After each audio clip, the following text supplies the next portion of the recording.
Strongly bearish BKKT stock down 36.24% in the regular session of today, the 18th of March 2025. At some point, the loss was actually around 128% if you go by this intraday high of 12.86 dollars.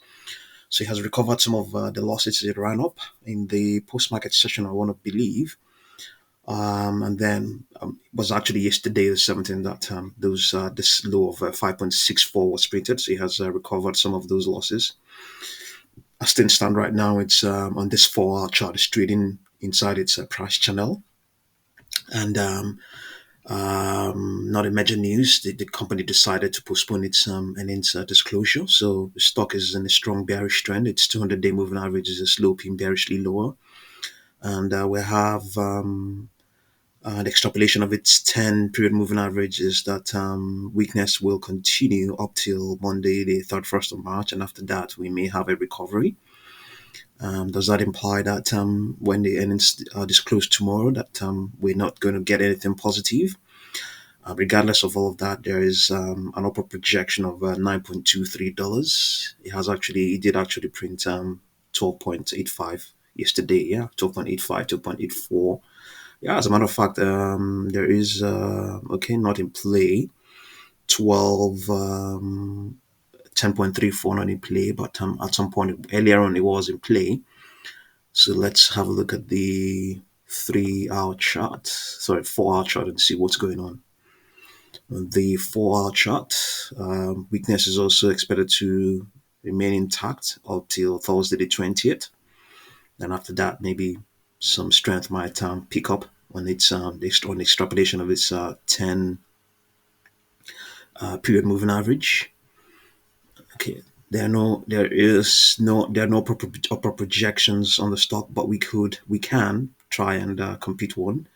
So if we go by this intraday high of 12.82 and this low of 8.7, so 12.82 minus 8.7, we have 4.12 multiplied by 1.618, we have 6.66. Add that to the current price of 8.16, we have 14.82. So 14.82 is a possible upper projection that it can print. Let's have a look at the 3-hour chart and see what's going on there. On the 3-hour chart, we don't have, we actually have a downward projection just slightly below where it is, 8.01. Okay, no upper projections in play at the moment. And we have, we just determined 14.82. So 14.82 will be, let's see where it is, 14.82. So there is it will be approaching this resistance at $15, 14.82. No real major resistance on the 3-hour chart, but we'll come back to the daily chart and see what's in play there. On the 1-hour chart, let's see what's going on.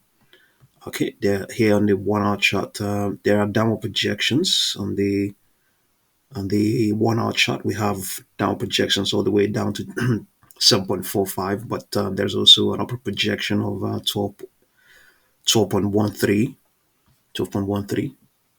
Okay, let's look at the 1-minute chart. Not that it's going to be of any use, but it is relevant because we might see some projections that even though they may not print anytime soon, but it could be relevant in the future. 7.8 is a downward projection, 7.88. All of these are downward projections, $8.8. And upper projection still in play, we have 8.48, 8.64, and 8.74. Yeah, they're all in play. Consolidation is projected as things stand right now. So upper projection we have is 14.82. There are a couple of other ones we have. As you can see mentioned here, they're actually changing 8.5 now, 8.56, and one other one, $12 and some fraction. So let's come down to the daily chart and see what 14.82. Let's see whether there's any resistance there. 14.82. Yeah, there's really not 14.82. Yeah, a couple of okay, not really as such, not really as such. 14.82, but it has to go through all of these ones, all of these reach, all of these you could say supports, all of these supports to get to those sort of levels. But you can see extrapolation to the upside if this is anything to go by, you know. Yeah. So BKKT down, what it is down is down 36.55%. At some point, the loss was actually up to 128%. So see what you make of it, and thank you very much for watching this video.